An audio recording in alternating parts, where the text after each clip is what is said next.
Nabi kata, siapa jadi Tok Bilal, siapa jadi tukang bang, suara dia dereh macam mana, sampai mana suara dia pi, sampai situlah keampunan Allah kepada dia.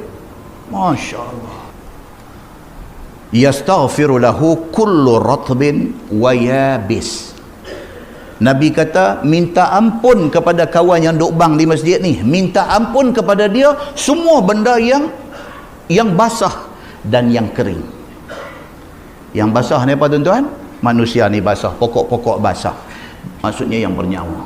Setiap benda yang bernyawa, minta kepada Allah supaya ampunkan dosa Tok Bilal ni, muazzin ni.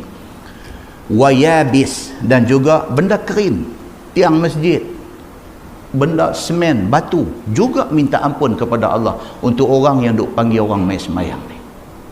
Siapa yang duk bang 12 tahun dia jadi Tok Bilal, sintai asyrah.